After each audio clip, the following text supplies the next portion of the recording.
पार्वती जी का तो केवल आधा शरीर है। लक्ष्मी जी जैसा बता दूं, लक्ष्मी जी तो लक्ष्मी जी का भाई विष है।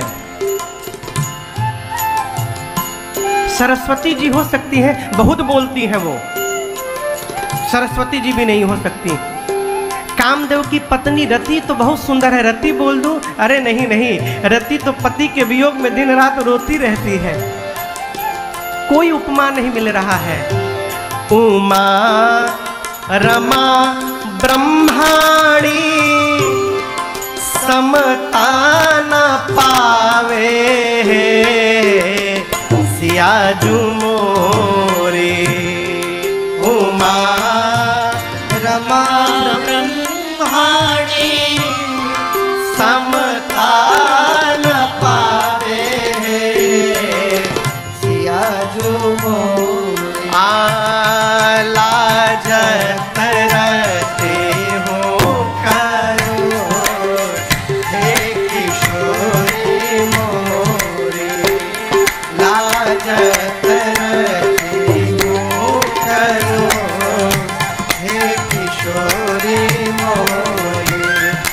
कोटि न गंगा के जो, हे किशोरी मोरे। कोटि न चंदा के जो, हे किशोरी मोरे। मेरी माँ आई रंगभूमि में, गोस्वामी जी कहते हैं जैसे किशोरी मैया ने रंगभूमि में पांव रखा, माँ के अलौकिक स्वरूप का दर्शन करके जितने नर नारी थे सब मोहित हो गए। अब यहां दर्शन करिए कैसे मोहित भय। मेरी माँ हाथ में जयमाल लेके आई है, सखियां 8 हैं, घेरी हैं। माँ जैसे रंगभूमि में पहुंची, सखियों से किशोरी मैया ने पूछा, आ गए हैं क्या? है? किसके बारे में? प्रभु के बारे में। सखियों ने कहा आ गए हैं, दोनों भैया आ गए हैं। अब मेरी माँ देखने के लिए व्याकुल है। तो माँ जयमाल लिए और धीरे से माँ ने अपना आंख उठाया। सिय चकित चित राम ही चाह। माँ लगी चारों तरफ देखने, और जिन पर मेरी माँ की दृष्टि गई, भय मोह बस सब नर नाहा। सीता मैया पूरा 360 घूम गई और पूरी सभा मोहित हो गई माँ के सौंदर्य को देखकर। सीता मैया बोली दिखाई तो नहीं दे रहे हैं। एक सखी ने कहा नीचे नहीं बैठे हैं, ऊपर बैठे हैं, ऊपर देखिए। अब किशोरी मैया ऊपर देखी, मुनि समीप देखे दो भाई, लगे ललकी लोचन निधि पाई। जैसे भगवान पर मेरी माँ की दृष्टि गई, माँ को लगा मानो आंखों का खजाना प्राप्त हो गया हो।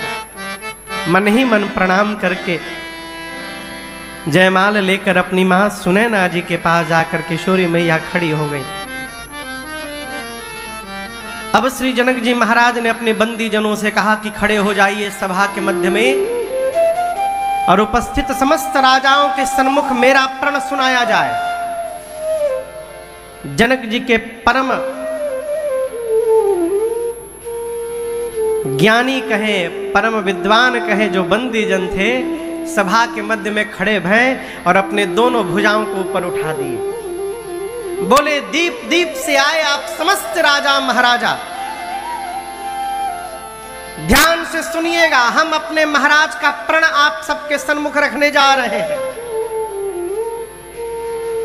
आप जितने राजा यहां पर आए हैं, आप समस्त राजाओं के भुजाओं का बल चंद्रमा के समान है। राजा मन ही मन गदगद हो गए।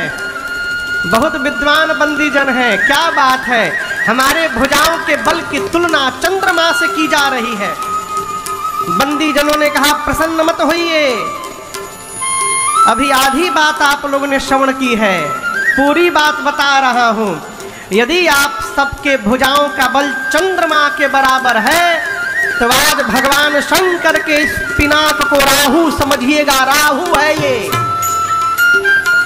जिस प्रकार राहु चंद्रमा को ग्रसित कर लेता है, आज ये शिव का पिनाक आप सबके भुजाओं के बल पर ग्रास लगाने वाला है। ध्यान से देखिए, ये वही शिव का पिनाक है जिसकी कठोरता पूरा विश्व जानता है।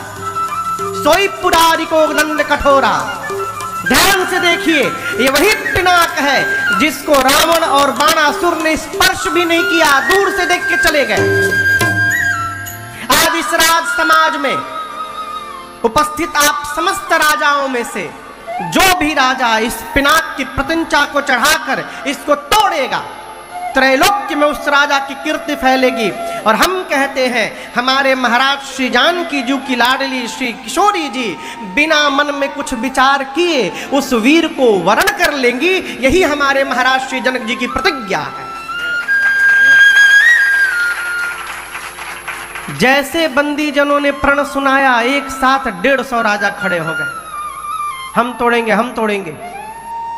बंदी जनों ने कहा बैठिए बैठिए बैठिए, इतने राजा क्यों खड़े हो गए? अरे सबको अवसर मिलेगा, बारी बारी बारी बारी आइए। सबसे आगे जो राजा बैठे हैं पहले आसन में, बंदी जनों ने कहा चलिए आप ही से प्रारंभ करते हैं, आप प्रयास करिए। गोस्वामी जी कहते हैं राजा सबसे पहले उठे, परिकर बांधी उठे, बुलाए खड़े भय, आपन धोती कुर्ता सब ठीक से बांधे ओढ़े। पहले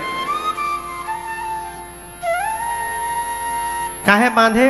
कहीं प्रयास करे के चक्कर में धोती न खुल जाए। मुकुट सम किए, थोड़ा व्यायाम किए, वार्म अप किए हो है। जाने से पहले मन ही मन अपने इष्ट को प्रणाम किए और बोले प्रभु एक कृपा केवल करिएगा, हम जा रहे हैं ना, मेरे हाथ से ही आज धनुष को तुड़वा दीजिएगा। प्रातः स्मरणीय परम पूज्य श्री अखंडानंद जी महाराज श्री धाम वृंदावन में अद्भुत संत हुए। पूज्य स्वामी जी कहते थे कि उस सभा में कम से कम 10,000 राजा थे। कितने राजा थे? 10,000। जब एक राजा खड़े होकर अपने इष्ट से प्रार्थना करता है कि प्रभु हमसे धनुष टूट जाए, तो जो 9,999 बैठे हैं वो तुरंत हाथ उठा लिए, प्रभु अपने अपने भगवान से प्रभु बचाइएगा, इससे न टूटने पाए। अब कहां इतने सारे राजा, कहां एक राजा। गोस्वामी जी कहते हैं तम के ताक तक शिव धनु धरही। राजा खड़े होते तमतमा के चारों तरफ देखते हैं कौन है मेरे जैसा वीर, जाकर शिव धनुष को पकड़ते हैं, उठाई न कोटि करोड़ों प्रकार यत्न करते हैं, बैठकर लेटकर घसीटकर। जब धनुष तिल मात्र नहीं खिसका तो धनुष को छोड़कर सिर नीचे झुकाकर वापस जाने लगे।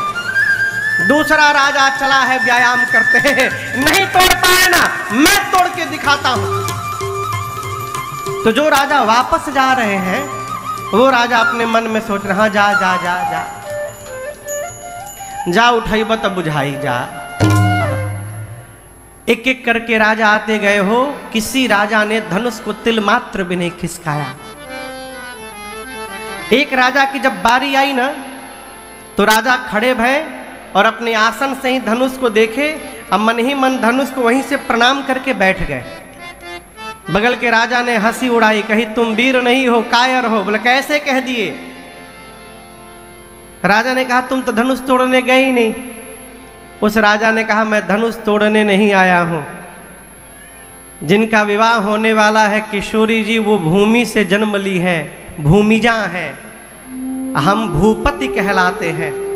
इस संबंध से सीता जी हमारी बेटी हो गई हैं। हम यहाँ बिटिया से विवाह करने नहीं आए हैं, हम बिटिया को विवाह में आशीर्वाद देने आए हैं, इसलिए हम तोड़ने नहीं जाएंगे। गोस्वामी जी कहते हैं जिनके कछु विचार मन माही, चाप समीप महीप न जाहि। जो तनिक विज्ञानी राजा थे वो धनुष के पास नहीं गए, दूर से ही प्रणाम करके बैठ गए। जब किसी राजा से धनुष नहीं खिसका तो राजाओं ने वहीं पर मीटिंग की, हाई लेवल की मीटिंग। अच्छा बुरा न मानिएगा, कोई काम करने वाला, कोई नहीं काम करने वाला आदमी मीटिंग बहुत करत है।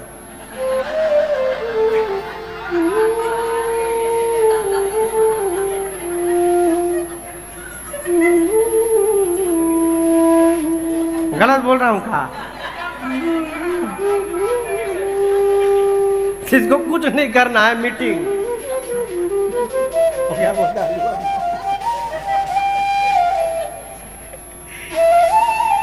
सभी राजाओं ने मीटिंग की। क्या मीटिंग की? एक काम करते, मिल के तोड़ देते हैं। कितनों मिल जाइएगा, क्या कर पाइएगा? पूरे ब्रह्मांड के जुगनू मिलकर सूर्य की बराबरी नहीं कर सकते हैं, उसी प्रकार धरती के समस्त राजा मिलकर मेरे रघुनाथ जी की बराबरी नहीं कर सकते।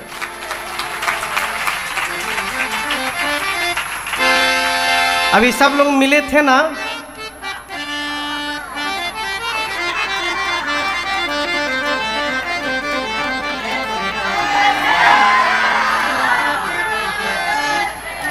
मीटिंग भी होने लगा,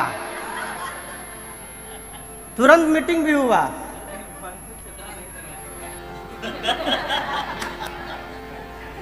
सभी राजाओं ने मीटिंग की। एक काम करते हैं, मिल के तोड़ देते हैं।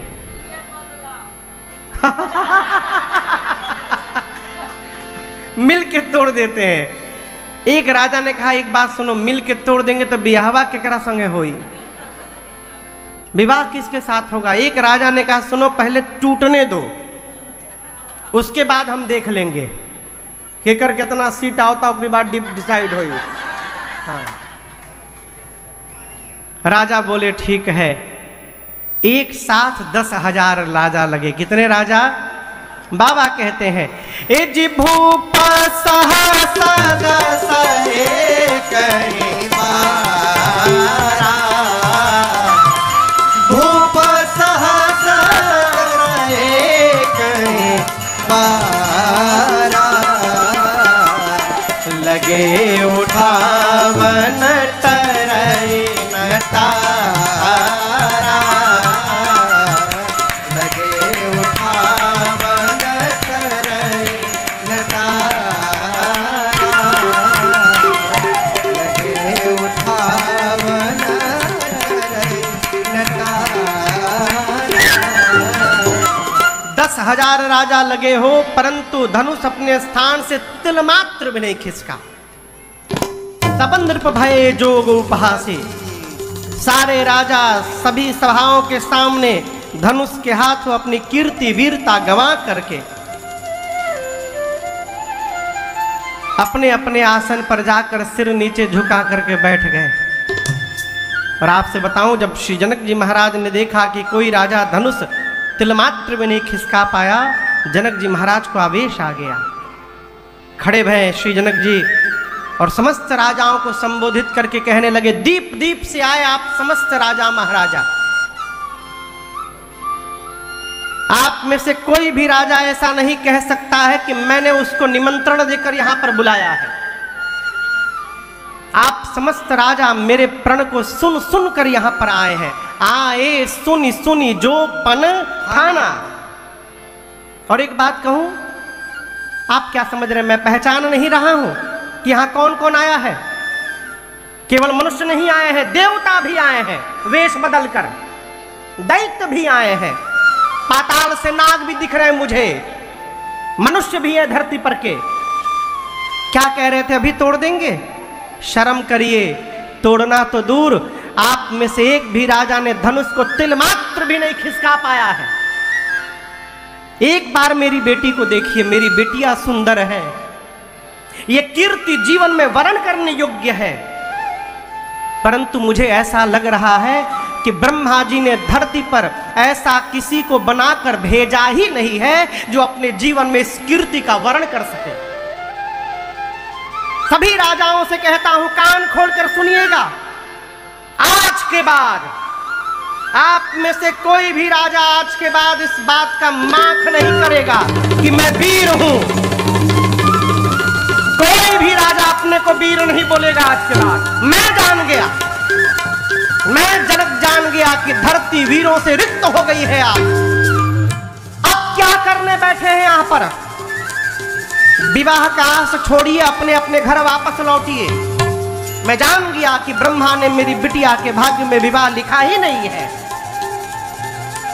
आज यदि मैं प्रण छोड़ता हूं तो मेरे जीवन भर की कीर्ति कलंकित हो जाएगी। प्रण पे टिका रहता हूं तो मेरे आंखों के सामने मेरी बेटी कुंवारी रह जाएगी घर में। मैं जनक कहता हूं कि मैं जानता धरती पर कोई वीर नहीं बचा है। मैं अपने जीवन में ऐसी प्रतिज्ञा ही नहीं करता कभी। जब जनक जी महाराज ने पहली बार कहा कि आज के बाद अपने आप को कोई वीर नहीं बोलेगा, गोस्वामी जी कहते लक्ष्मण भैया तिलमिला उठे हो, वहीं पर पूरा शरीर तिलमिला उठा। लेकिन मन में सोचे भैया हैं, गुरुदेव हैं, बड़े लोग हैं, कहीं ये उत्तर दे। किसी तरह लक्ष्मण जी ने अपने आवेश को शांत किया। तब तक जनक जी महाराज ने दूसरी बार ललकार दिया, मानो शांत हो रहे अग्नि में घी झोंक दिया जाए। जनक जी के मुख से निकल गया, जाऊं जन त्यों बिनु भट भूमि भाई, ताऊ पन करी हो त्यों न हसाई। जानता धरती पर एक भी वीर नहीं बचा है, ऐसी प्रतिज्ञा मैं कदापि नहीं करता।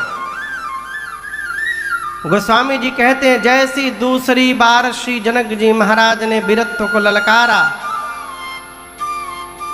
बाबा कहते लक्ष्मण भैया की भाव है टेढ़ी हो गई। मां खे लक्ष्मण भाव है, दिल के भाव है, रटपट फड़कने फड़फड़ाने लगे, नेत्र से मानो अंगार बरसने लगा।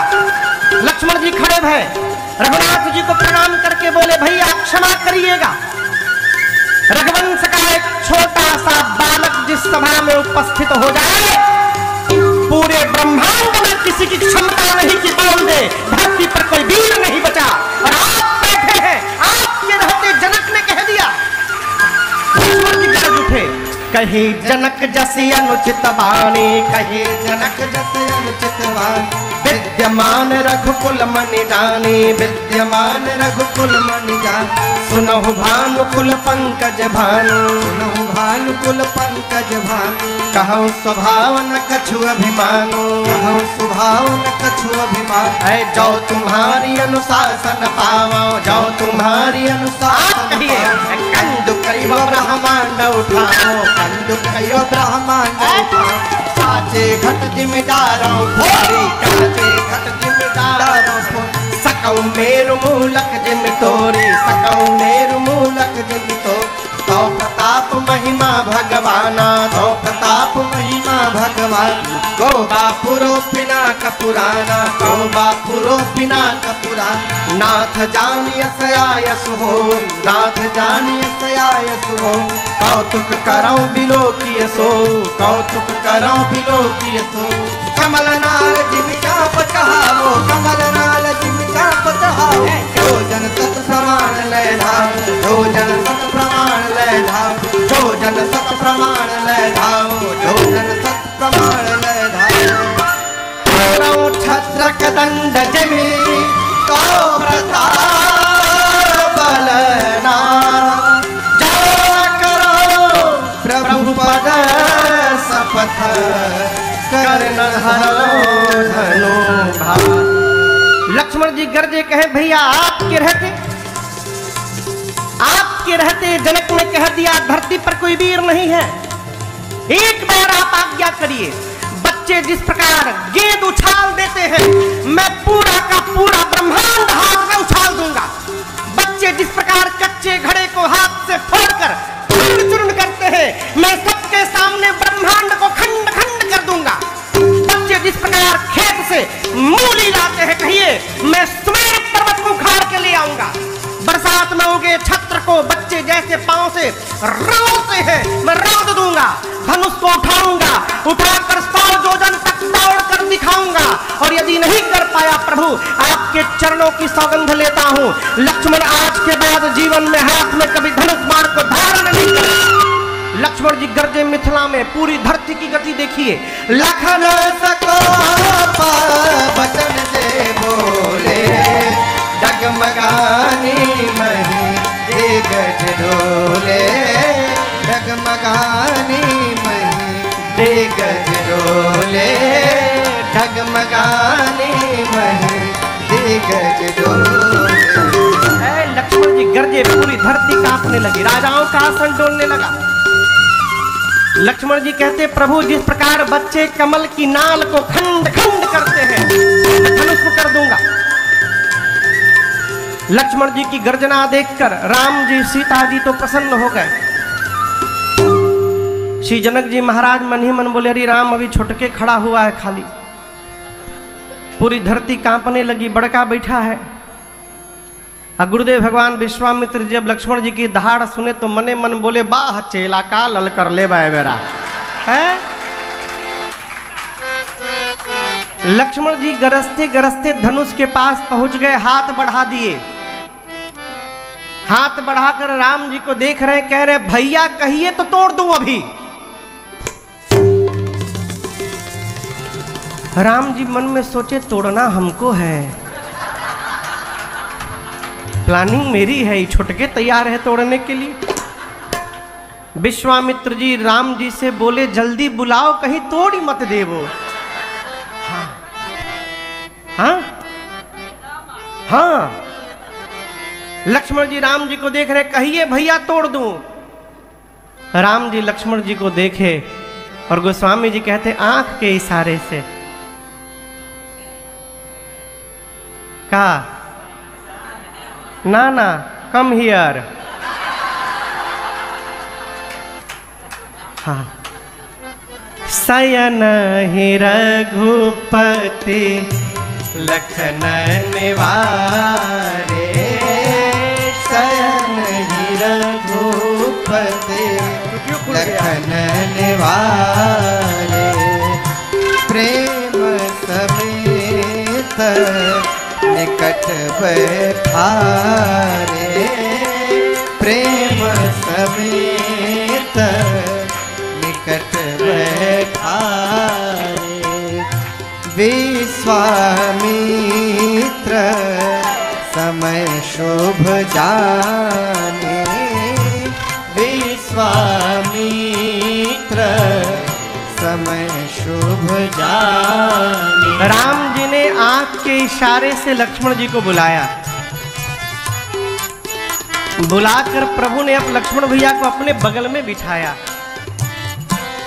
पीठ थपथपाया। हो क्या बात है भैया, बहुत बढ़िया बोले तो आप। सब कांपने लगा था।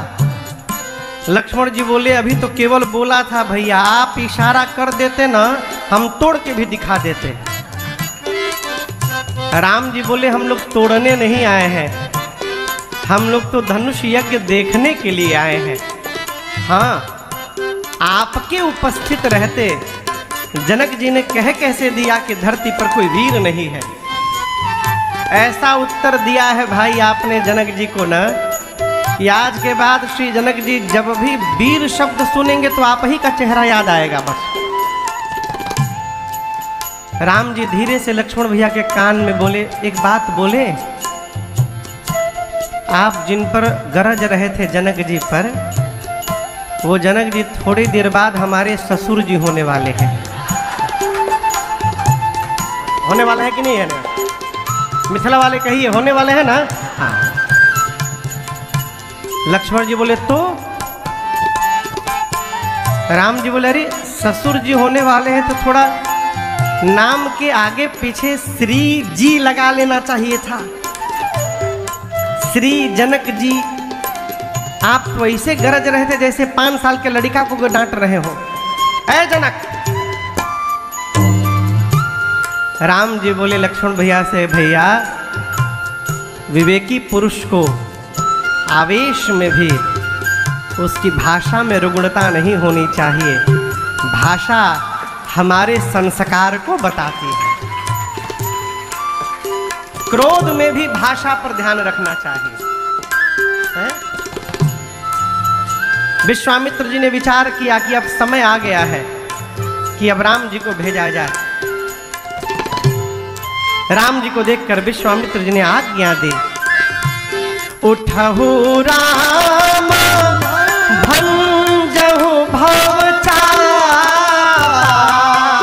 उठहु राम भंजहु भव चापा, मेटहु तात जनक परितापा, मेटहु तात जनक परितापा। सीताराम राम राम सीताराम राम राम सीताराम राम राम सीताराम राम राम सीताराम राम राम सीताराम राम राम सीताराम राम राम सीताराम राम सीताराम राम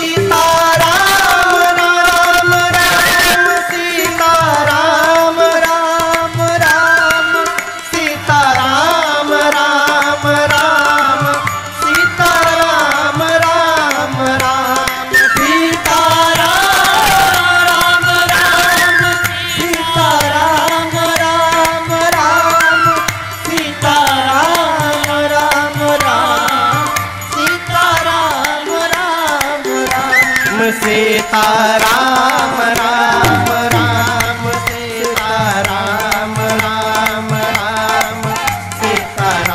सीताराम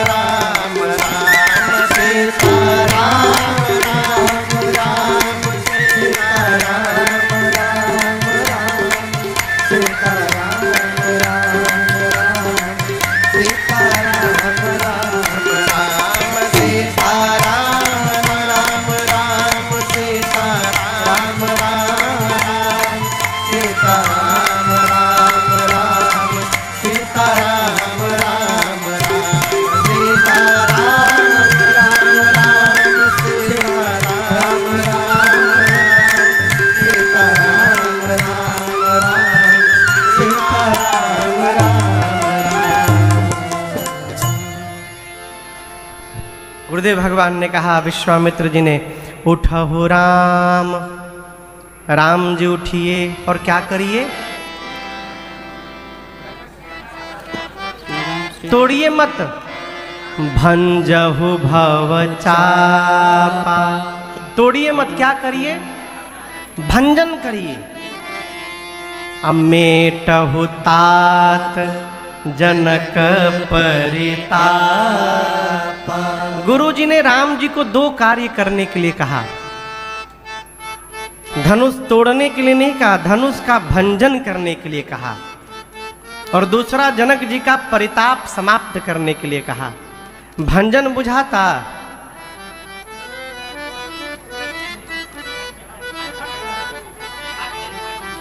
खंड खंड,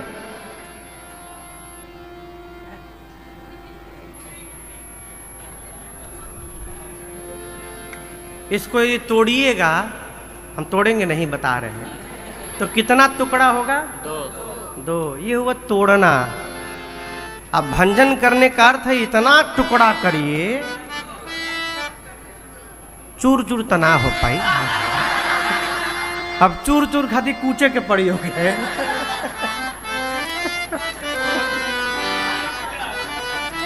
कोहड़ा लेके, कुम्हड़ा जानते हैं ना, कुम्हड़ा लेके फोड़ दीजिए नीचे, पटक दीजिए, जैसे छितरा जाएगा वो, उसको कहते भंजना। बोले टुकड़ा ना करिए, इतना ऐसा भंजन करिए कि जनक जी बाद में चाहे किसी को बुला के जुड़वा ले तो जुड़वा ना पावे। जनक जी ने कहा, धरती पर कोई वीर नहीं है, आप तोड़िए मत, भंजन करिए और जनक जी को बताइए कि राम वीर नहीं है, राम वीरों का वीर रघुवीर है। अपना परिचय दीजिए। अयोध्या वाले जोर से बोले।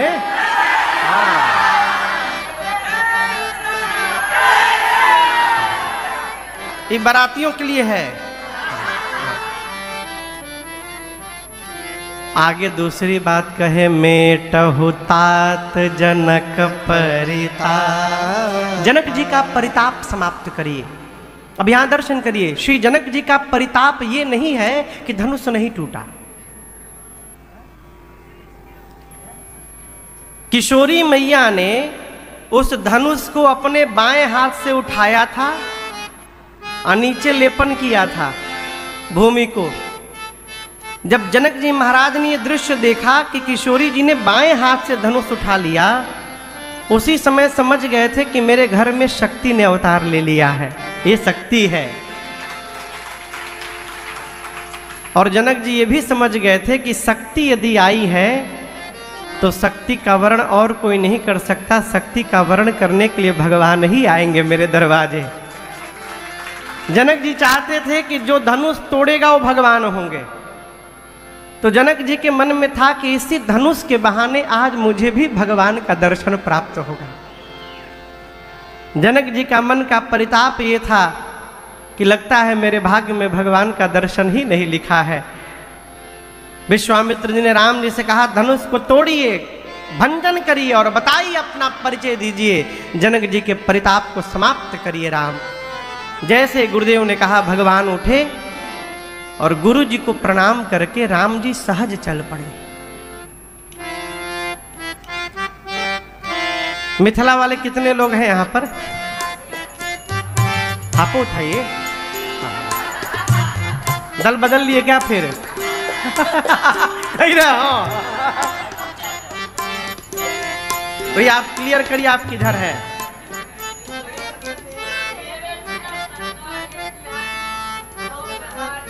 नहीं, वो बिहारी हम हैं। आप पहले क्लियर करिए कि आप मिथिला से हैं कि अयोध्या से हैं। आप बार बदल रहे हैं। कई लोग कहते हैं हम आप ही की ओर हैं। कितने लोग मिथिला के हैं यहाँ पर?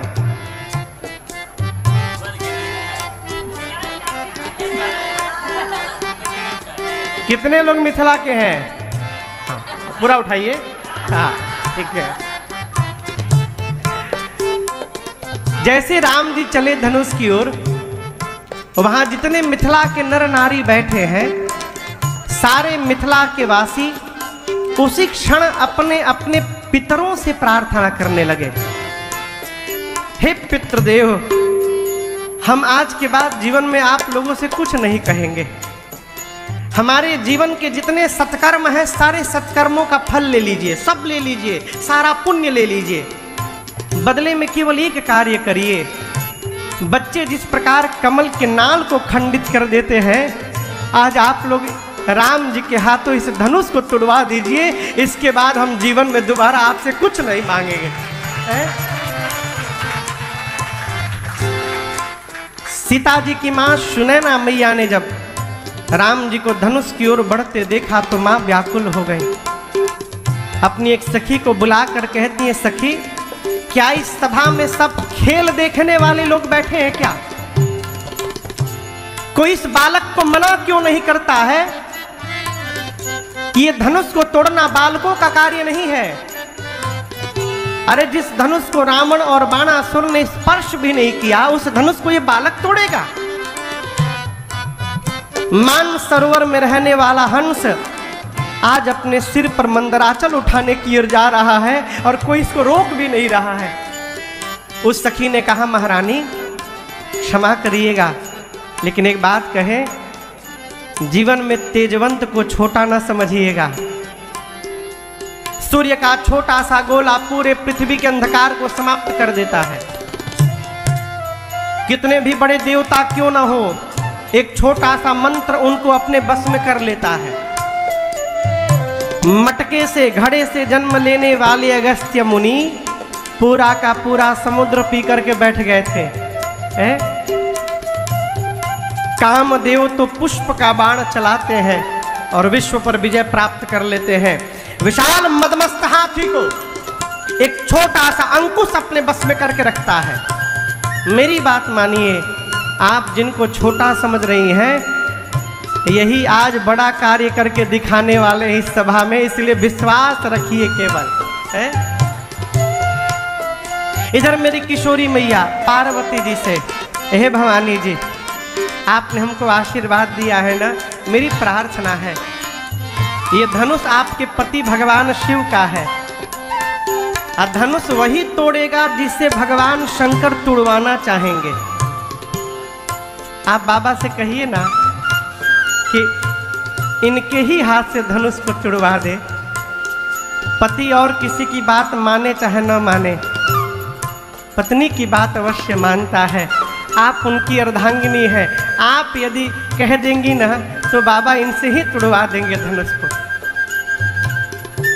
सीता मैया गणपति भगवान से प्रार्थना करती है, गणनायक वरदायक देवा, गणनायक वरदायक देवा, आजू लगे कि तू सेवा, आजू लगे कि तू सेवा, बार बार बिनती सुनी मोरी, बार बार बिनती सुनी मोरी, करहु चाप गरुता अति थोरी, करहु चाप गरुता अति थोरी। किशोरी मैया गणपति भगवान से कहती है, गणपति जी, आज के दिन के लिए ही मैंने आपकी इतनी सेवा की, क्या करिए। सखियों ने लक्ष्मण जी से कहा कि आप तनिक साइड हटिएगा। लक्ष्मण जी बोले, दुनिया में आज तक किसी ने हमको भैया से साइड नहीं किया और आप लोग हमको अलग हटा रही हैं। सखियां बोली, विवाह आपका है कि आपके भैया का है? लक्ष्मण जी बोले, भैया का। तो आपका क्या काम, हटिए यहां से।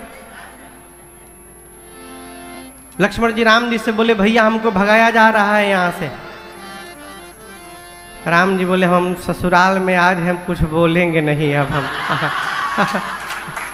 अरे लक्ष्मण जी जाके किनारे खड़े हो गए। जैसे भैया गए, सखियों ने राम जी को चारों ओर से घेर लिया। राम जी जोर से बोले, भैया घिर गया हूं मैं।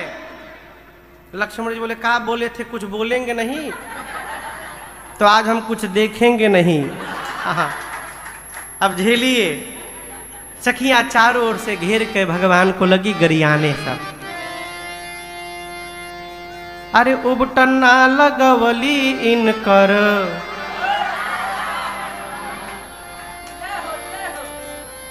ढेर बुझा भी लागत है।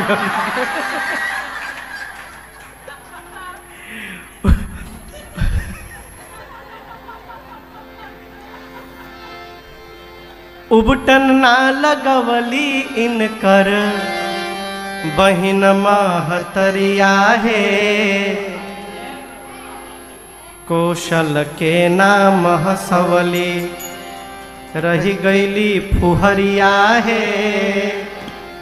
अरे उबटन बिना दुल्हा बाबू, रही गईले करिया है, भादो के अमावस्या के रात जस अनहरिया है।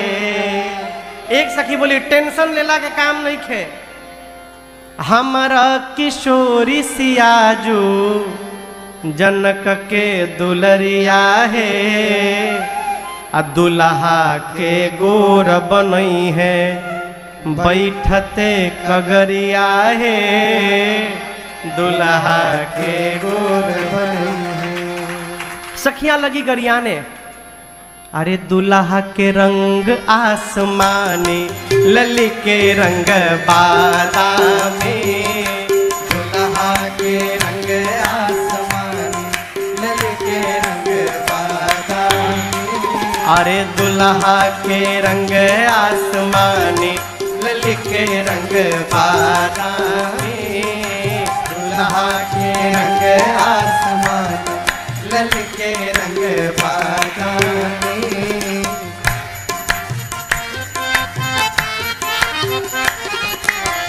काली काली जुल्फे और लट घूंघराले, काली काली जुल्फे और लट घूंघराले, काली काली जुल्फे और लट घूंघराले, काली काली जुल्फे और लट घूंघराले। अरे कुसुम कली मन मानी, ललके रंग बागाने। कुसुम कली मन मानी, ललके रंग बागाने। दुल्हा के रंग आसमानी, ललके रंग बागाने।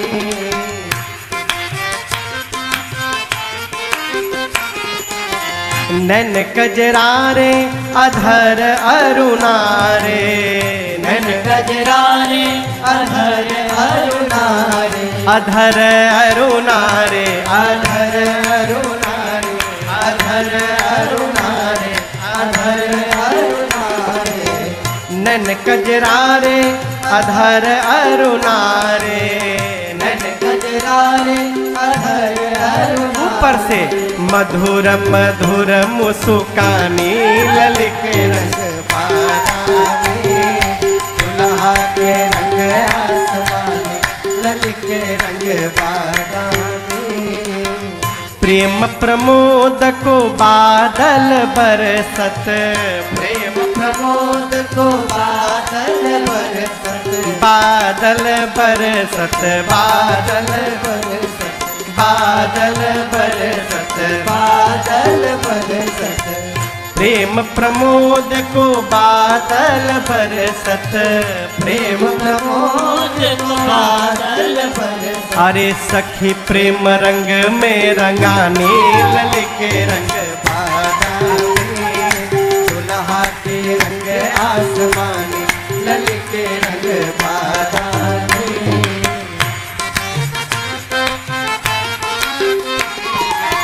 गावही छवि अवलोकी सहेली, गावही छवि अवलोकी सहेली, अवलोकी सहेली, अवलोकी सहेली, अवलोकी सहेली, अवलोकी सहेली।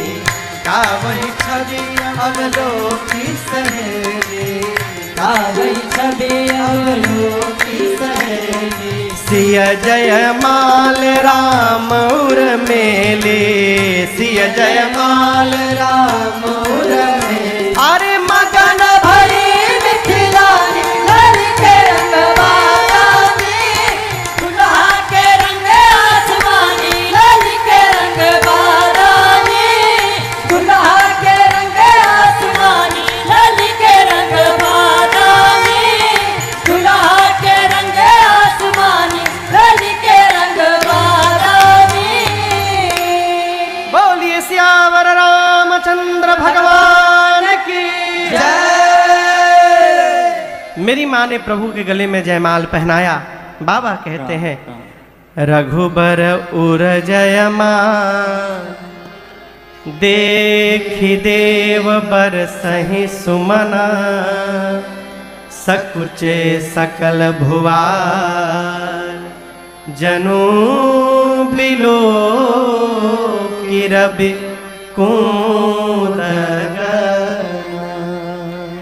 जैसे माँ ने प्रभु के गले में जयमाल पहनाया, धरती आकाश सब जगह वाद्य बजने लगे, सखियां मंगल गान गाने लगी, आरती उतारने लगी, न्यौछावरी लुटाने लगी।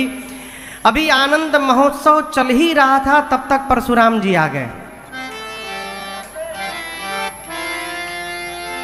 हाथ में फरसा धनुष बाण लिए। किसने तोड़ा, किसने तोड़ा? जनक जी महाराज से परशुराम जी बोले, जनक जिसने भी शंकर के पिनाक को तोड़ा है, निकाल करके सभा से बाहर करो उसको, नहीं तो जितने जहां तक तुम्हारी राज सत्ता है वहां तक की धरती पलट दूंगा। अभी पूरी तुम्हारी सत्ता समाप्त कर दूंगा, निकाल करके बाहर करो उसको। सारे राजा थर थर कांप रहे हैं डर के मारे। अपने मन में कह रहे हैं जय हो प्रभु, आपकी लीला बड़ी अपरंपार है नाथ। अब पता चला आपने हमसे क्यों नहीं तुड़वाया धनुष। यदि आज हमसे धनुष टूटा होता तो आज तो भगवान मालिक थे हमारे। बगल के राजा से राजा कहते हैं तुम क्या जानते हो, हम तोड़ नहीं सकते थे। हमको पता था कि धनुष टूटने के बाद ये बवाल होने वाला है यहाँ पर, ये बाबा जी आएंगे, इसलिए हम जानबूझ के नहीं तोड़े, नाटक करके चले आए। सब राजा बगल के राजा से ऐसे डींग हाँक रहे हैं। जनक जी महाराज थर थर कांपने लगे। राम जी आगे आकर प्रणाम करके बोले आप मेरी राम जी की भाषा पर ध्यान रखिए। राम जी ये नहीं बोले मैंने तोड़ा है, ये नहीं बोले कि मैंने, क्या बोले नाथ शंभु धनु भंजनी हारा होई क्यों एक दास तुम्हारा। राम जी बोले इस धनुष का भंजन करने वाला मुनिवर अवश्य आपका कोई दास होगा। राम जी कहना चाहते हैं इतना बड़ा कार्य वही कर सकता है जिसको आपका आशीर्वाद मिल जाए, और आपका आशीर्वाद किसको मिलेगा, आपके दास को मिलेगा। और आगे पंक्ति में कहते हैं कि वो दास और कोई नहीं सामने खड़ा है। आयसु काह कहिय कीन मोहि। प्रभु इस धनुष को तोड़ने वाला आपका दास होगा, कहिए क्या आज्ञा है मेरे लिए। इसका मतलब वो दास मैं ही हूं। ये प्रसंग कह रहा है कि जीवन में मैं से बचा जाए। बतिया बुझाता, किससे बचा जाए। कई लोग तो मैं का टेंडर लेके घूम रहे हैं, सुबह से लेकर रात तक मैं हम के हम फूफा मैं। ये मैं से बचिए, क्यों, ये मैं ही समाप्त कर देगा। पूज्य श्री गीतानंद जी महाराज कहते हैं ये जो आप दिन भर मैं कह रहे हैं, कभी सोचिएगा ये मैं की आवाज आती कहां से,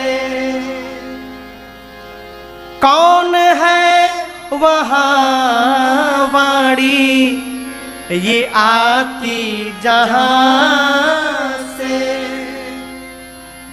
कुछ तो बता प्यारे, कुछ तो बता प्यारे, गर तुझको पता है। क्या महाराज, मुख बोलता है या तू बोलता है, बता तेरे मुख को कौन खोलता है। कौन बोलता है। दिन भर कांटा तराजू लेके 5 किलो 4 किलो 3 किलो पौने किलो होता है ना ये कांटे तराजू जो हाथों में तेरे, सोच समझ कर उत्तर दे रे। क्या हाथ तौलते हैं, हाथ तौलते हैं या तू तौलता है, मुख बोलता है या या तू बोलता है? कई विचार करिएगा, कौन बोलता है? हमारे भीतर में से हमारा भगवान बोलता है। और जिसको लगा कि मैं बोलता है वो समाप्त हो जाता है। राम जी ये नहीं बोले कि मैंने किया, भगवान ने कहा कि अवश्य आपके किसी दास ने किया होगा। परशुराम जी बोले राम, सेवक वो होता है जो सेवा करता है। जिसने पिनाक तोड़ा है वो सहस्त्र बाहु के समान मेरा शत्रु है। मैं कहता हूं निकालो बाहर उसको, अब विलंब होगा तो जितने राजा आए हैं सबको मार दूंगा। न त मारे जय ही सब राजा। और जब परशुराम जी ने ये कहा कि समस्त राजाओं को मार दूंगा, सारे राजा कांपने लगे। एक राजा ने कहा बताओ, राम जी को सीधा सीधा बोलना चाहिए कि मैंने तोड़ा है, तो जाके घुमा रहे हैं, आपके किसी दास ने तोड़ा होगा। अब बाबा जी समझ ही नहीं पा रहे कि वो दास सामने खड़ा है। तो बगल के राजा ने कहा एक काम करो, तुम जाके समझाओ, तुम जाके बता दो कि राम जी ने तोड़ा है। बोला मैं मूर्ख नहीं हूं, बाबा जी बोल रहे हैं जिसने धनुष तोड़ा है उसको बाहर निकालो। आप कह रहे हैं जाके बता दो। हम लाइन में से बाहर निकले, अब बाबा जी हमको बाहर आते देख समझ ले कि लगता है इसी ने तोड़ा है, बाहर आ रहा है, तो मेरे पहुंचने के पहले ही मुझे मार डालेंगे। मरेंगे तो सब मरेंगे, हम अकेले मरने वाले नहीं हैं। अब राम जी सोचे समझ में नहीं आ रहा है इनको हम कहा कहे। लक्ष्मण भैया आ गए। अच्छा आप बताइए, कोई आदमी एकदम आग बबूला हो,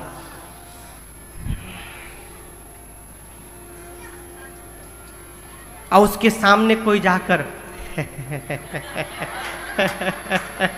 क्या होगा?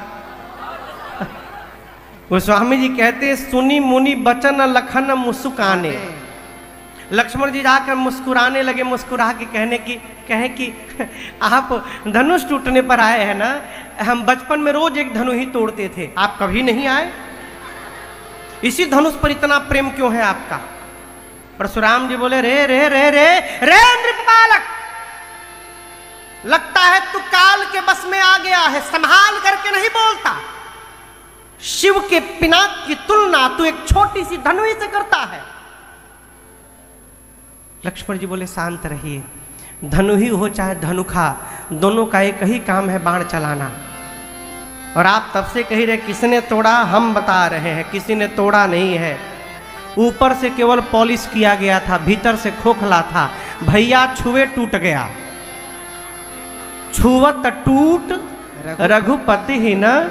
भैया कोई दोष नहीं है, छूने से ही टूट गया। सरकार के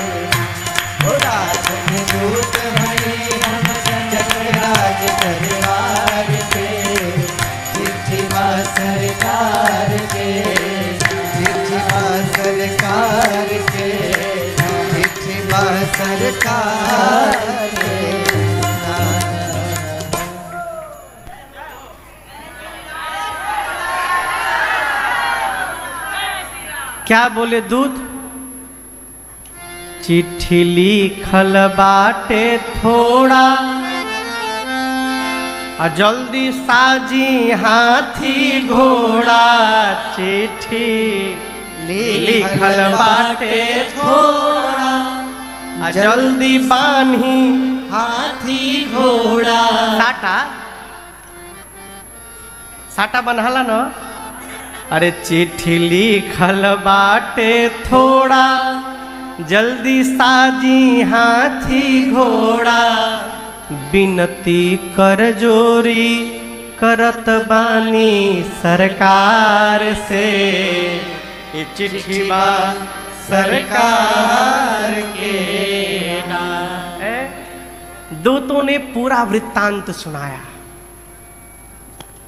किसी पिता के सामने जब समाज में उसके पुत्र की प्रशंसा होती है, उस क्षण पिता को जो सुख प्राप्त होता है वो सुख और कहीं प्राप्त नहीं हो सकता है। श्री चक्रवर्ती जी महाराज गदगद हो गए हो। गले से मणियों की माल्य को निकाल कर दूतों पर न्यौछावरी लुटाने लगे। लेकिन आपसे कहूं, दूत भी जनक जी के हैं। दूतों ने माला को उठाया, सिर पर रख कर प्रणाम किया और ले जाकर दशरथ जी को लौटाते हुए कहा, महाराज हम मिथिला से आए हैं, किशोरी जी हमारी बेटी हैं, उनका इस घर में विवाह होने वाला है।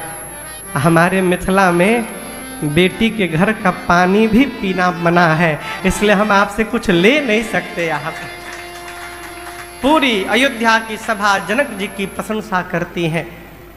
अब श्री चक्रवर्ती जी महाराज पत्र लेकर सीधे पहुंचे। कहाँ पहुंचे? गुरु जी के पास। रनिवास में नहीं गए। आज का आदमी रहता तो रनिवास में जाता, महारानियों के पास।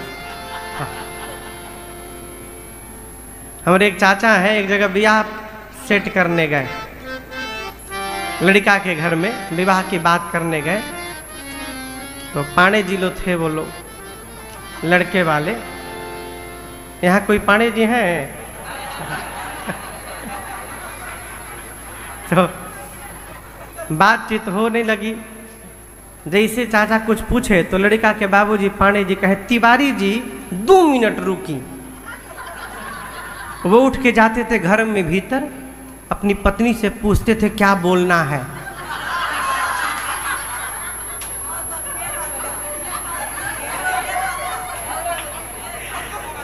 हाँ, अब आकर फिर बतावे कि हाँ ठीक है ऐसे ऐसे होगा। फिर तब तक कोई बात फंसे तो बोले तिवारी जी 2 मिनट रुकी। तो जैसे 4-5 बार ऐसे पाणे जी किए तो जो मेरे चाचा हैं, चाचा जी बोले, पाणे जी रुआ बड़ा कष्ट होता, हमरे के रुआ भीतर पहुंचा दिए।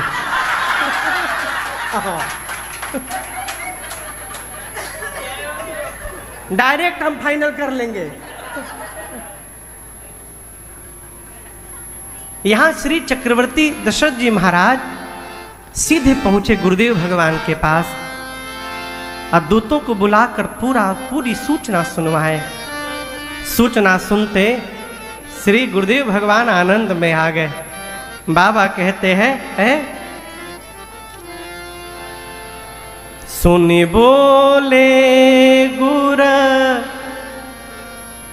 अति सुख पाई, पुण्य पुरुष कहूँ मही सुख छाई। ये प्रसंग बड़ा ध्यान से सुनिएगा। गुरुदेव भगवान मुस्कुरा कर कहते, महाराज पुण्यशाली मनुष्य, जिस मनुष्य के पास पुण्य की थाती है वो धरती पर कहीं भी रहेगा, उसके जीवन में केवल सुख की ही वर्षा होगी, उसके जीवन में दुख नहीं हो सकता।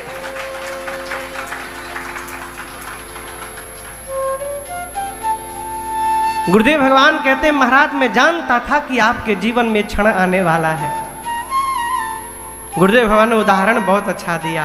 कहा, राजन जब नदियां अपने उद्गम से निकलती है ना तो दिन रात दौड़ती हैं। किधर? किसकी ओर दौड़ती हैं? समुद्र की ओर। समुद्र किसी नदी को बुलाते नहीं है, लेकिन नदियां निकलने के बाद आप कितना भी बांध बनाइए, समस्त बांधों को पार करते करते एक दिन नदी जाकर सागर में विलीन हो जाती है। जिस प्रकार समुद्र को नदियों को बुलाना नहीं पड़ता, नदियां स्वतः आती हैं, उसी प्रकार महाराज जिसके जीवन में धर्म होता है, धर्मशील व्यक्ति को जीवन में सुख संपत्ति को बुलाना नहीं पड़ता। धर्मशील व्यक्ति के जीवन में सुख संपत्ति अपने आप पहुंचा करते। तिमि सुख संपत्ति बिन ही बुलाए, धर्मशील पहि जाहि सुखाए। अब यहां पर एक निवेदन करूं, सुख की परिभाषा क्या है? कितना हो जाए तो हम सुखी हो जाएंगे? है?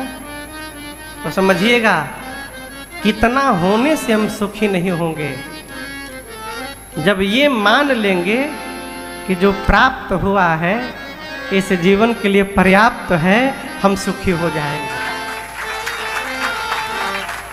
ये मानना ही सुख को जन्म देता है।